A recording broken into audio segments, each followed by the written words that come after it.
All right. What is going on, everybody? Welcome back to another day of SaberSim's DFS office hours. Today is Friday, December 27th of 2024. And looking ahead here, we have an 8-game NHL slate. We also have an 8-game NBA slate. We had a 4-game college football slate get underway a little while ago. So good luck to all of you playing that slate. But should be a fun day of DFS here. For those of you who are new, welcome. My name is Andrew, one of the coaches over here at SaberSim. This is a show where we go over how to use the SaberSim app, answer any and all DFS-related questions.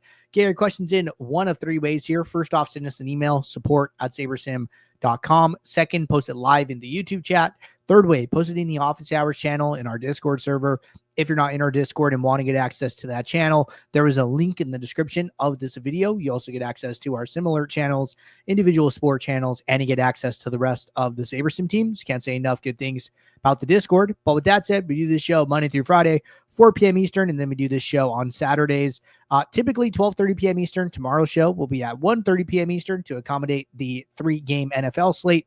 And then we have our build review show going live here at 5 p.m. Eastern as well. All right, let's get SaberSim up. We had plenty of questions come in since we haven't done a show in a couple days, so took a couple days off for the holiday.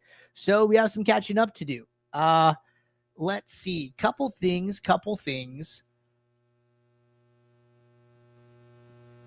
Now, where do we start? All right. So I'm just going to start pasting in questions, and then we'll just work through them as we go. So looks like a number of questions yesterday, day before.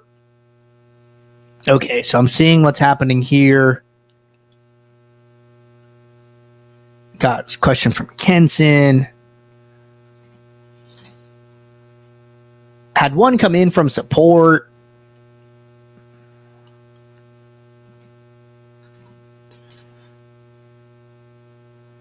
A couple people signed up for the build review show. All good stuff.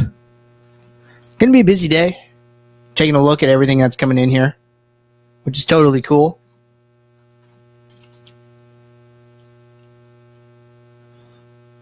All right. And we will get to all the questions before the end of the show, as usual.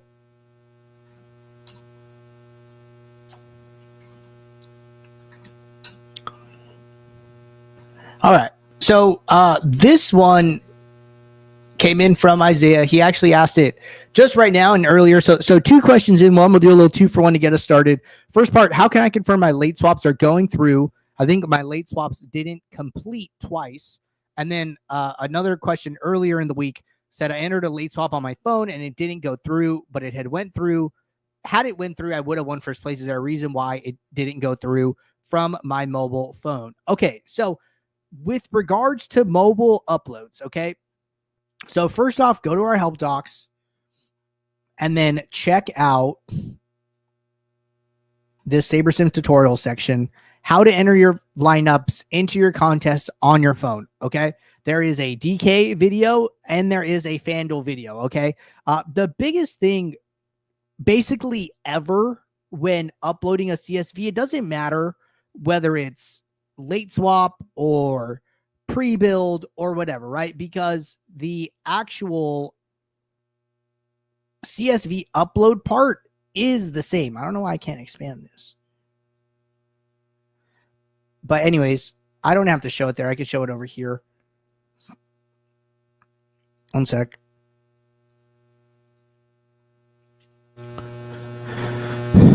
So whenever you're uploading a CSV, right, you're always going to be on the same page, whether or not it is pre-slate or if it's post-slate, right? At least for DraftKings, you'll be on the same page, right? So for DK, as long as you're on this DraftKings forward slash upload page, this is where you submit everything, okay?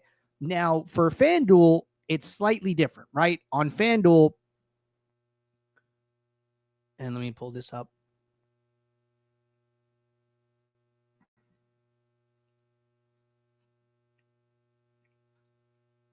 So when you're on FanDuel, right, there is an upcoming page where you are submitting lineups for slates that haven't started via the CSV edit button on the upcoming, or if the slate is in progress, then you are using the live option. Okay. So if the slate is in progress, you go to the live section.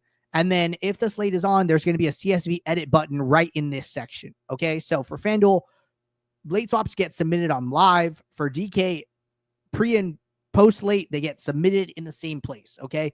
If you don't know where that URL is, the easiest thing to do is to turn on the open DFS site on download option. Okay. When you turn this on and you download a CSV, right? Like here, I'll do an example. So I got a couple million entries tonight. Pretty excited about them. Hopefully we can do something with them. Build a couple lineups. So I just want to show how having that toggle on works, because if you're on DraftKings, sometimes you can end up in the wrong place. Okay. Because it's a little confusing uploading entries versus uploading lineups, right? Like if I'm on DK and I go to lineups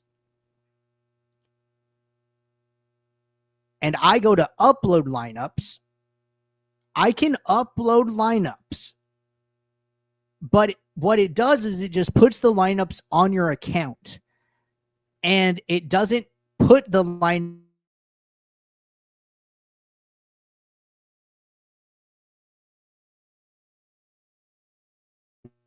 And then you need to go to edit entries. Okay. So this URL, SaberSim will take you to it automatically. Okay. So let's say I'm here, let's say I like my lineups. I save them.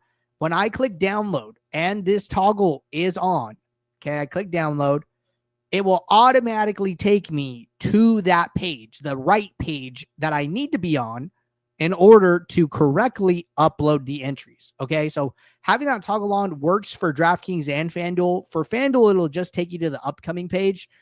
So that's the only difference there. All right. I think that's a good one. Let's move on.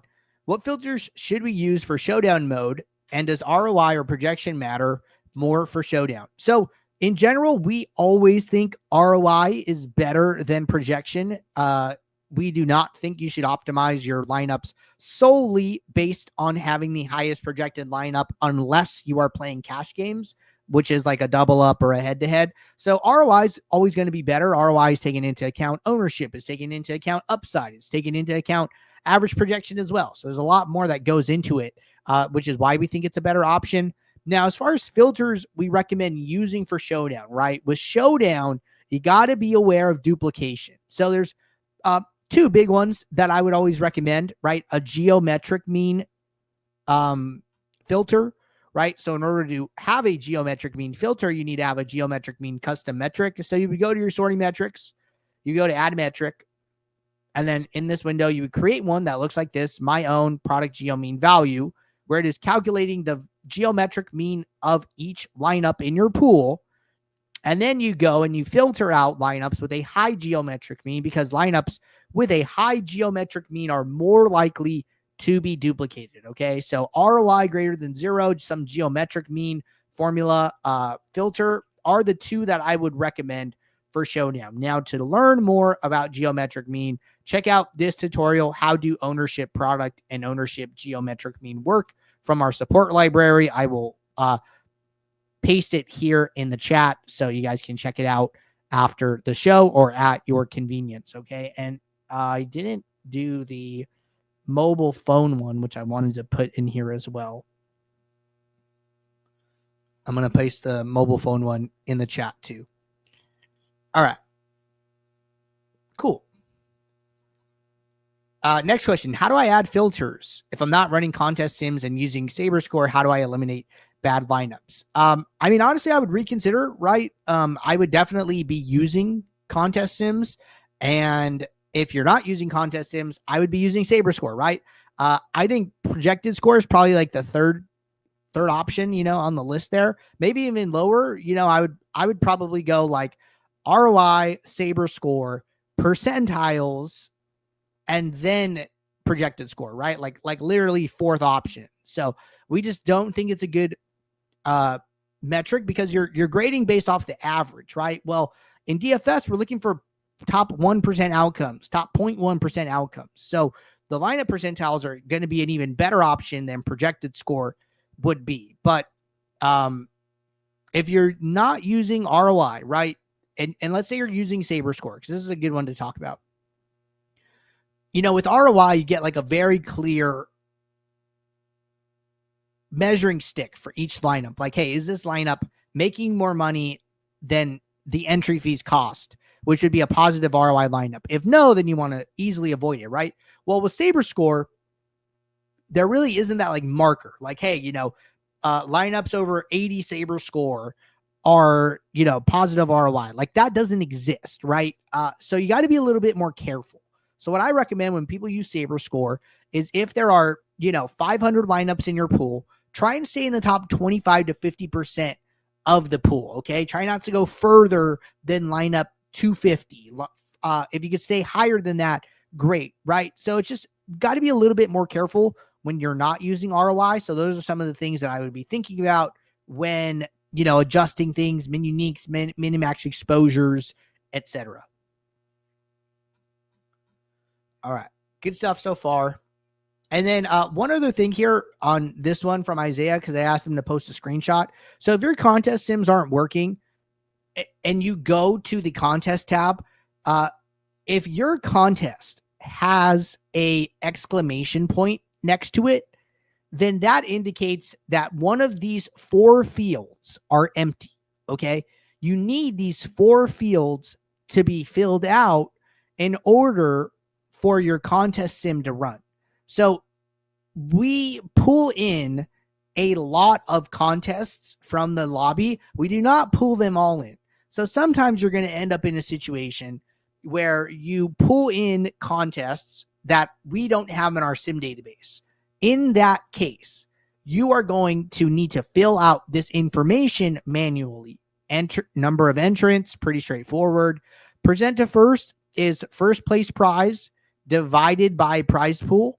So this would be for this contest, 1 million divided by 2.25 million. And then cash percent is the last paid position divided by the total number of entries in the contest. So I think last paid position is 184th and the number of entries is 1,000. So 184 divided by 1,000 is 18.4. Okay. So fill out this data and it should work for you. All right. Next question. I was curious on the process regarding bulk entry. The app ran 61 lineups in the build. However, all 3 of the 20 maxes had the exact same lineups in them. This has happened multiple times in the past, so I need to create a different build for each one of the tournaments. Okay, so no, you do not. The biggest thing you need to change here is go into this method section and switch it from rank to unique rank. Okay, what this will do is it will make sure that all of your entries get a separate lineup, get a unique lineup, their own lineup, okay? When you use rank fill, if you have 320 maxes, what the builder will do is it will use the top 20 lineups 3 times. Contest 1 gets lineups 1 through 20. Contest 2 gets lineups 1 through 20, right? It sounds like you don't want that. So if you switch this to unique rank, what the builder will do is it will give the top contest lineups 1 through 20. Second contest will get lineups 21 through 40, and then contest 3 will get lineups 41 through 60. Okay, so that's how rank works. Unique random will make sure that every lineup gets a unique entry, but it will not put the top 20 into the top, the second 20 into the second. It will hence randomly assign them. Your top rank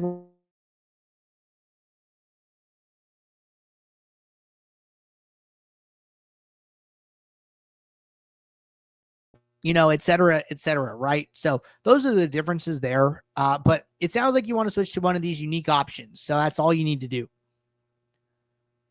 All right, next question. The past few slates have been challenging with a min ROI leading to negative 84 or negative 99 on NFL Showdown, NFL 2 games, and 3 games. The only filters I use are out or doubtful players and negative min ROI. I create a second build immediately and then add ROI greater than 0 before running autofill and prize pool sorting high to low. I get a warning that not enough lineups to fill my lineups.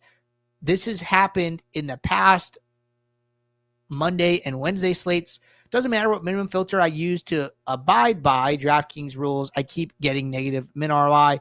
Crazy thing is that after pressing save to contest, the negative numbers doesn't change, and normally it gets better. I also missed out on a big win due to Sims not giving large prize pool slates, several winning lineups, and did win money with the lowest prize contest. Overall was negative. When doing a look back, lineups in the same slate would have given me thousands in winnings. I've done many look backs, and it seems like this is a very consistent and not sure. Okay, I lost the rest of the question. Not sure what okay, I'm not sure where the rest of this question went. Maybe I didn't paste it right, but I understand the overarching question, right? So a couple things here, okay? So first off, I want to say that NFL Showdown, or basically this goes for all sports, okay? The less and less number of games on the slate, the higher and higher the variance of the slate goes up. That's why single game slates are the highest variance. Like when we talk about the DFS profit plan, playing like 2.5 to 5% of your bankroll, we've talked about playing less than that on showdowns or playing lower on the spectrum side, right? Like I'm more of like a 1 to 2%er on showdown slates, right? Because I understand the variance in those contests are so high, right? So in showdowns, in 2 games, 3 games, as we get into the playoffs, you need to be a little bit more careful with the amount of bankroll that you're allocating, because you can end up with these very high negative ROI days, right? So if you're, picking your contest, I would always kind of lean like on the lower side of the spectrum as far as the amount of entry fees you want to have on that slate. Okay. So this is going to be more and more normal. Second thing, right, is that if you're getting a warning that there aren't enough lineups in your pool. So sometimes this can happen if you are mixing in like quintuple ups,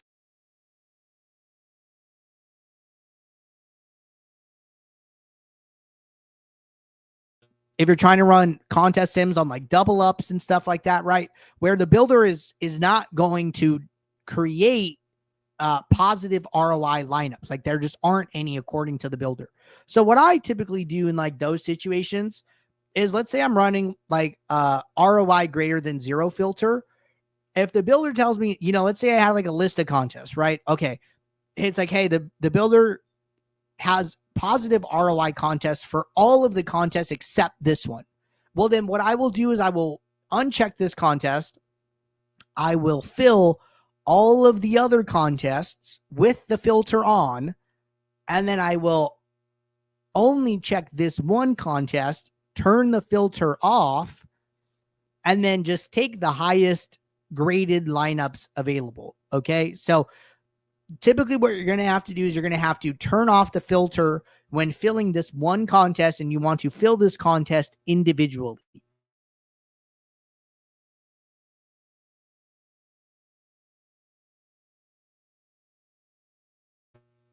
Is this part, I've missed out on some big wins due to best lineups going into lower dollar contests. So this is kind of a bankroll thing, right? And I think this is very normal to experience. And the reason why, right, is because, and I do this all the time. I talk about this, right, in like my normal play.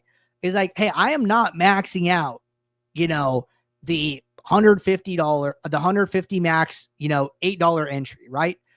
I may be putting 10 lineups, 20 lineups, 30 lineups into this contest, but, I am maxing out, the mini max, right? And it's like, I'm putting 150 entries into this.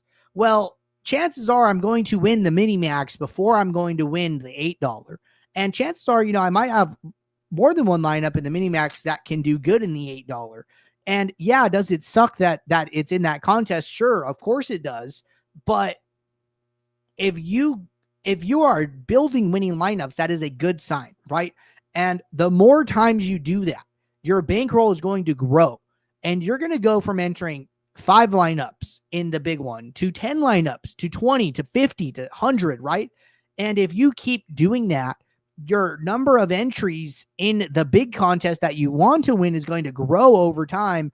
And it's going to become a bigger part of your overall lineup portfolio, and you're more likely to win it in the future. So like, yeah, do we all want to, pull the Monopoly card that says like, pass go collect $200? Like, yeah, of course we do. And some people do that, and good for them. Right. But a lot of times, you're going to have to, roll the dice and go across the railroad tracks. And, I can't think of any other like Monopoly, places, but we got the reds, we got the oranges, we got the greens, we got the blues, before we get to go. Right. So some people get to skip, and, good for them. But a lot of people, it's kind of based on how many entries those are part of your portfolio. Now, something you can do in the meantime to help you out, right? This is something that could potentially help you out, is don't use unique rank and use rank fill. Okay. So what rank fill does is rank fill makes sure that if a lineup grades out well in more than one contest, it will allow that lineup to be used more than once. Okay. So if I had 3 contests here and I had a lineup and I was using unique rank, well, once the lineup goes into the top contest, it can't be used again. Okay.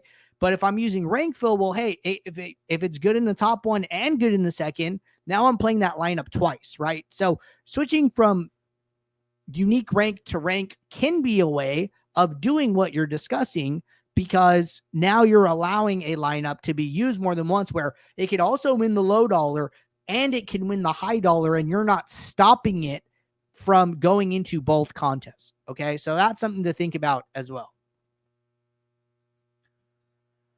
All right, next question. Hey, Andrew, hope you had a happy holiday. Question regarding player pools. I've seen Jordan, I believe in an NFL Showdown video, mention that sometimes our lineup pools being small is an indicator that maybe we have gone too far on making changes on our builds, and that we want our lineup pool to stay fairly sizable relative to the number of lineups we are playing in a given slate portfolio. The bigger the pool, the more likely for good lineups to be entered. I was wondering what your take is on that, like a good ratio of pool size after being filtered down to number of lineups being entered. Sometimes I start over based on my pool getting annihilated, even when making what I perceive to be very few changes, sometimes even none, and just doing the regular routine of a projected score shaver, ROI plus 0, and maybe a geo mean filter.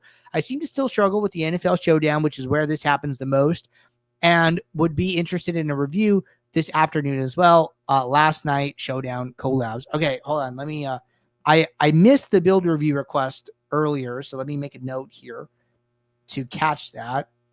Showdown Thursday Night Football. I will log this and add this to the list for today. So as far as Showdown strategy, okay, and like we can just like pull up tomorrow.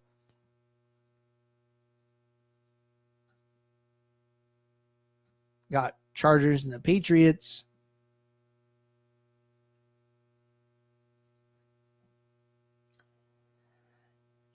So one thing I've personally noticed in build review shows, okay, is that sometimes lineups where players have a low ceiling grade out poorly, right? I've seen this have like high negative sim ROI lineups, right? So let's just say I set something up, my projection greater than 0, just so I can ignore these guys. And, I'm down here at the bottom, right?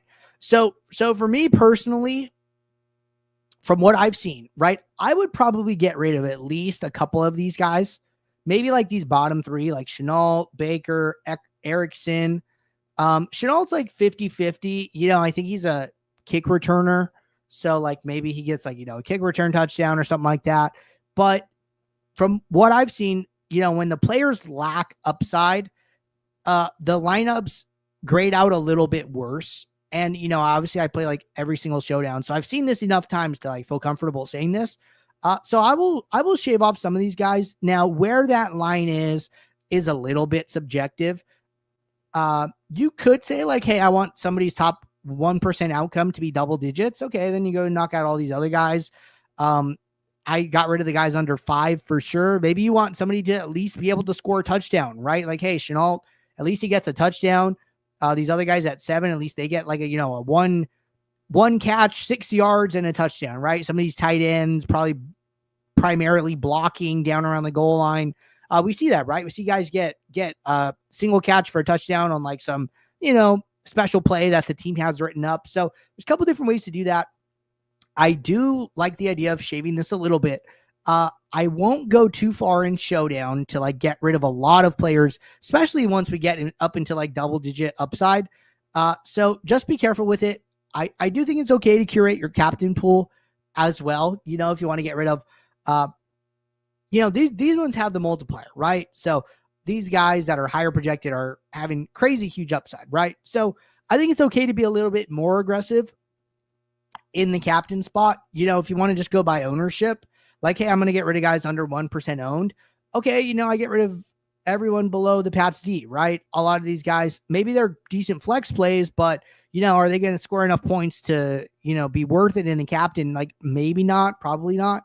So, you could like take some wisdom of the crowd approach here and like get rid of all these captains. So I think that's okay as well. I do think player pool curation is a fine option in Showdown. I would just do it a little bit less than like a classic slate.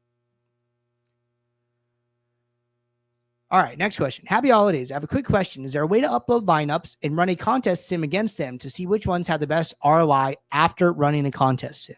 Yes, there is. So I think I hand built a lineup on FanDuel earlier just to demo something.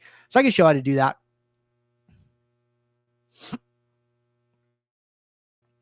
All right. So I'm on FanDuel.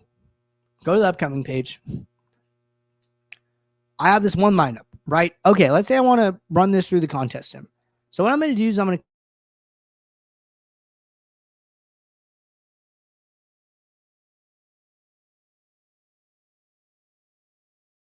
I can see the lineup, right? It is this quarterback through defense section. These are their player IDs. Okay, great. So I have the lineup here. So then what I would do is I would go back to SaberSim. This is for Sunday main. FanDuel. Okay, I'm going to go back to this CSV file. What I need to do is I need to get rid of all the columns to the left of the quarterback. Okay, so it's A, B, C. We don't need those. So we're going to delete those. Okay, I'm going to save this file. I just need the position to start in column A. Once the position starts in column A, I can go into a new build with no lineups, right-click on it, use Upload Pool, and I can grab that file and I can upload it to my build. Did I get the wrong file? Let's try another one. I think I got the wrong file. Upload Pool. Yeah, that's not it. Okay, here it is. FanDuel. So make sure it's like, the same FanDuel file. So my dates were out of order, right? That's why I was getting the error. But then now that I resorted by date, I got the FanDuel at the top, and then I was able to bring in the lineup. So here's the lineup, right? So then now I could set up my contest sim, and then I could run the contest sim, right? The other way to do it would be to, and I'll show this on the NBA because I built lineups for today already.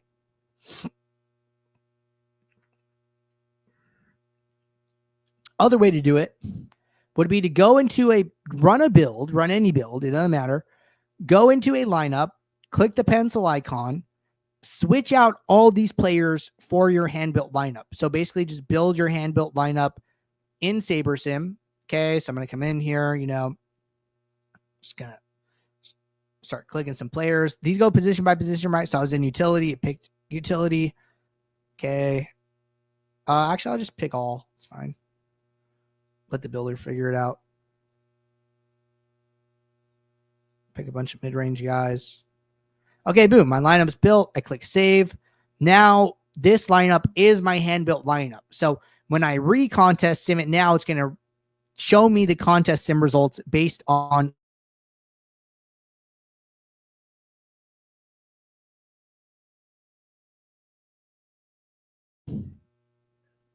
I know on regular plan, it gives a score on each slate. Example, medium, large slate, min, large slate, etc. But I don't understand how to use it in relation to contests I'm entering. How does that work? I see the videos that the team always shows examples of ROI on upgraded plan, but nothing on the regular plan for ROI/Sabre score. Okay, so a couple things here, right? First off, if you're looking for a breakdown of Sabre score, okay, in our help docs, you can go down to our support library, and then if you type in Sabre score, there is a video, what is Sabre score? Okay, I'll drop that here in the YouTube chat. So that's a good one to check out just for like some basic knowledge of Sabre score. Now, what Sabre score is doing, right, is if you go into the sorting metric and you go to any one of these, right, we're on this large slate 10 to 50K. If I click on this eye icon, it's going to show you the variables and the weights of the variables, okay? So Sabre score is made up of average projection, which is some projection. It's made up, this one, of 95th lineup percentile, which is a lineup's top 5% outcome, and then a negative weight on average adjusted ownership. So it's taxing lineups where ownership is high, it's accounting for lineup upside, and it's accounting for lineup floor, okay? Now, when you're using Sabre score, I mentioned this a little bit earlier, I recommend staying in the top 25 to 50% of your lineup. So what this would look like for me is using Sabre score, I would create an aggregate metric for average projection, okay? Average projection matters to me, all right? You should have like the min, median, max Sabre scores. Those don't do a ton for me personally here. I prefer the average projection because this matters in post-contest sims, right? In contest flashback, we do the build review show all the time. I've seen average projection floor matter, right? You don't need the highest projected, but you need to be within some type of range typically. And if you're below that range, then your lineups are falling off a little bit. So basically what I'm trying to do is I'm trying to balance exposure, leverage, min uniques, and average projection. And I'm trying to stay in the top X% of my pool, right? So what it would look like is like, let's say, I'm looking at this and maybe I need 20 lineups, right? I'm here, I need 20 lineups. Okay, I have my average projection aggregate metric. I'm using Sabre score, looking at my exposures. I have my leverage right next to my exposures so I can see which players I'm overweight on. Okay, great. I'm going to start increasing my min uniques. And I go from 1 min unique to 2. Okay, I'm also seeing how far down in my pool it's taking me. Okay, 2 uniques to 3. That takes me to line up 28. Okay, we're still pretty high here, right? Average projection was like 270. We're barely in the 269 range. Okay, now we're at 268.8. Okay, we're at lineup 38. So this is great. Still in top 10% of our pool. If we had 500 lineups, what do my leverages look like? Right, we're overweight on Wiggins, and then we have some 10 to 20% leverages on some of these other guys. Okay, this is a fine place to stop if you're okay with this, right? Or if you want to go further, like, hey, go for it. You know what I mean? But you're trying to balance all these things, right? If you're like, what, I'd rather be 60% Jokic when he's 26% owned, this feels a little bit better. Great, stop at 5. But try and balance these things out, right? So when you're on starter, min uniques, Sabre score, average projection, exposures, leverages, how far down you're going in your pool, those are all important things to be aware of. And just to, reiterate one more time, I try and stay in the top 25 to 50% of your pool if you can, right? So that's where I want to be at.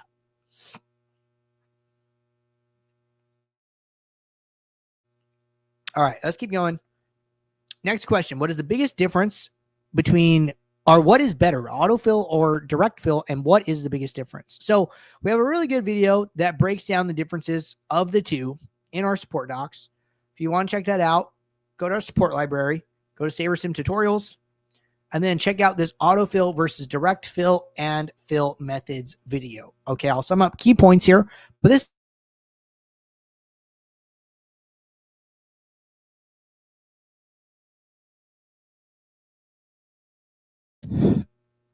one more time. In direct fill, you can see the lineups before they go into the contest, and you can see your exposures. With autofill, you don't see it until after you click save. After you click save, the exposure column populates, okay? And then you review it, and then you resave if you need to, okay? Second thing is that when you have multiple contests, direct fill is taking an average of however many contests are selected in this window. autofill is always being contest specific. It is always grading this contest by whatever is in this rank by column. It does not matter how many contests you have. So autofill is faster. Direct fill takes a little bit more time, but you get to be a little bit more in tune with what your lineups look like prior to saving. So those are the biggest differences. Check out the video for any additional points made by Jordan there, but those are the key highlights. All right. Next question from Dante. Should I be decreasing min uniques as I late swap? Should I be maxing out min uniques per contest, or does changing them all at the same time make a difference? Or just you change the all button? And then second question here, we'll hit that one second. So optimal strategy is I'll tell you guys what I do.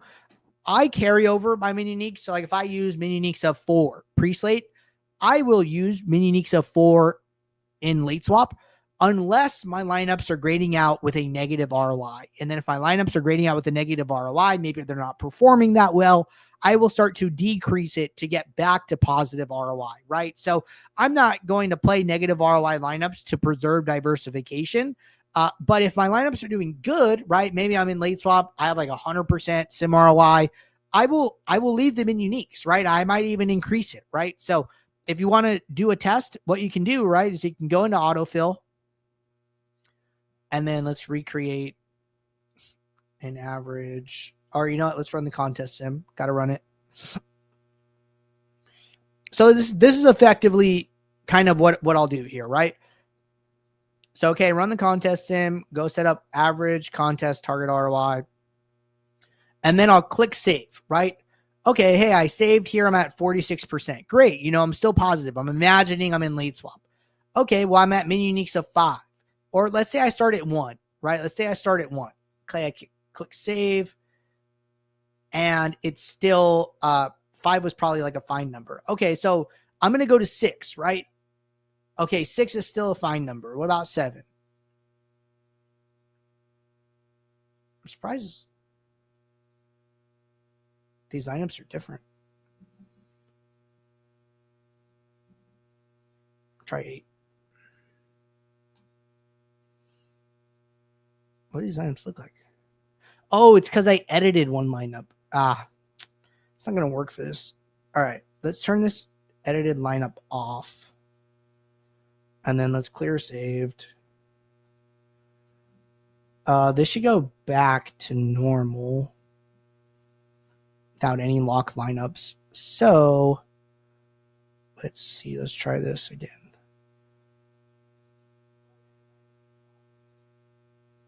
Unique 1, save. Okay, cool. So ROI updated. So 60% right at min unique of 1. Okay, well then what if I go to min unique of 4? Okay, down to 56%, right? You could effectively do this in late swap. And then depending on where your ROI is, kind of settle on a number, right? So I'll typically just like start with my pre-slate number, but you could start over every single time. You could come in here, use the gear icon to update all the contests at once. If it's on 1 and it's showing a different number, you might just have to switch it back. Or you could use this reset button here.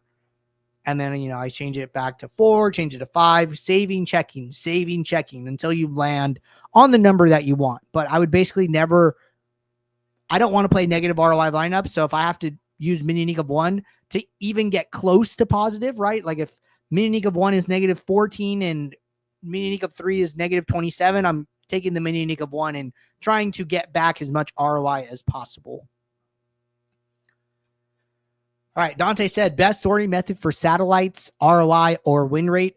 So basically in a satellite, the percent to first is typically 100%. So all of your ROI is coming from your win rate. So ROI is a fine option.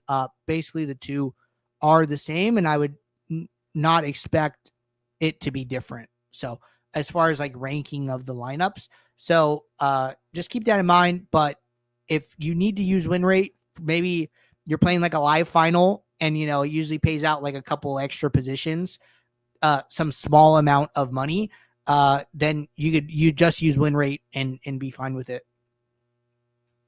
All right. Next question from Rob. What is the impact on our lineups of building fields that are close to matching the number of entries in the contest versus using a much larger field than total entries in the contest? Okay, good question. So the first part, building a field that is close to matching the number of entries, you're basically guaranteeing that that set of lineups is used every single time you run the contest sim. When you build a bigger pool, right? Like let's imagine you're using a 20,000 lineup pool, but your contest only has 300 people in it. What the builder does every time it runs a contest sim, it is randomly grabbing 300 lineups from the 20,000 each time it simulates it. And it's simulating it 100,000 times, right? So contest sim 1, grab 300. Contest sim 2, grab some other random combination of 300, right? So when you do it the first way, you're guaranteeing that like the same set of 300 lineups is used every single time. Now, if you are very sure and very convicted about like these percentages are going to be accurate, these, stack types, correlation, characteristics are, very, very highly likely to be the ones used, then, you can go your smaller field. The bigger field gives you a little bit more room for error in your assumptions, right? If you're expecting, the field to play a certain amount of QB plus twos and, maybe you're wrong, right? Well, when you're doing the bigger field, some of your contest sims can have more QB plus twos. Some of your contest sims can have less QB plus twos.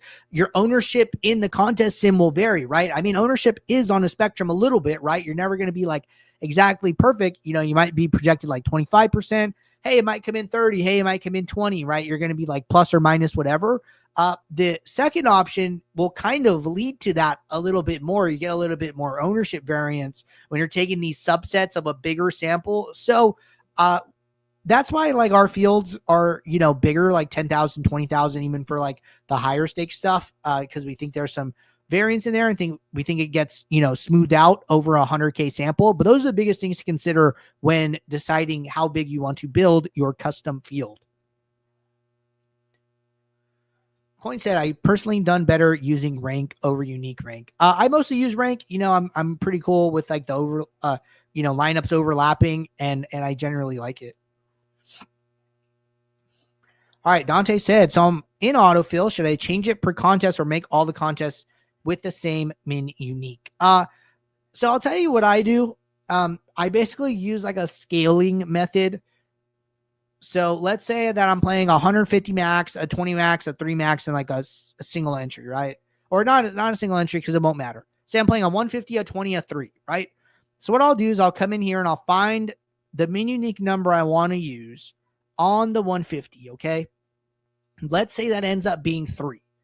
All right, so then when I go to autofill, what I'll do is I'll leave the 3 for the 150, and then I'll change the 20 max to 4, and I'll change the 3 max to 5.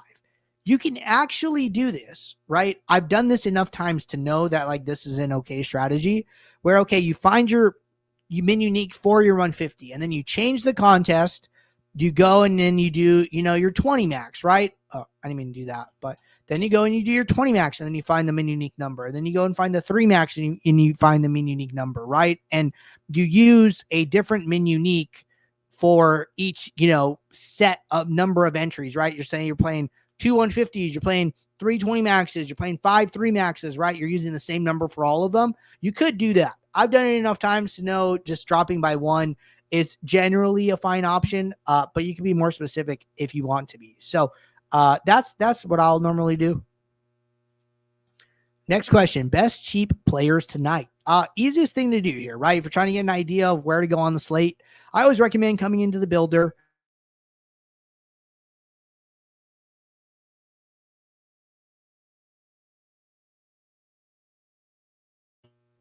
And then once you do that, coming into the value column and sorting by that, value is going to show you effectively players who you're getting the best bang for your buck for. Typically high projection, low salary, right? This is what you're looking for. So then you're going to get an idea, right? Brandon Podzimski, 4K salary, 24 projection, 6.1 value. Him and Edie are like the top.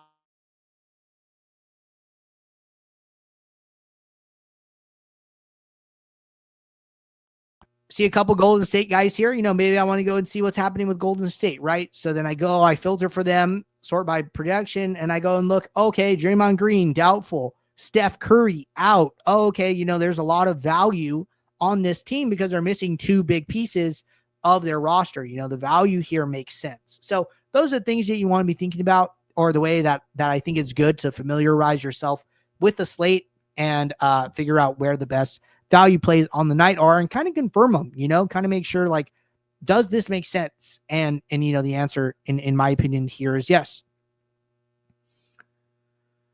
All right.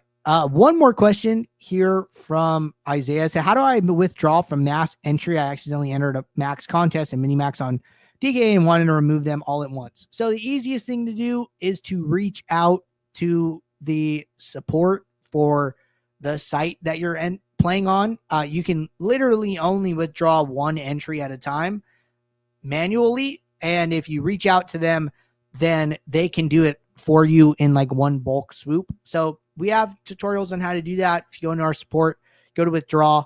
How do I withdraw my entries from DraftKings? How do I withdraw my entries from FanDuel? We show you different ways to do that. But in my experience, the easiest way is to reach out to their support and ask them, hey, I need to withdraw all my entries from this slate. And, they typically take care of it pretty fast. FanDuel support, you might run into some issues there. I haven't had a great ton of luck with them. All right. Good stuff, everybody. Appreciate you guys tuning in. I'll be back in about 10-ish minutes for the Build Review Show. So until then, everybody, take care. Good luck. Thanks. Bye.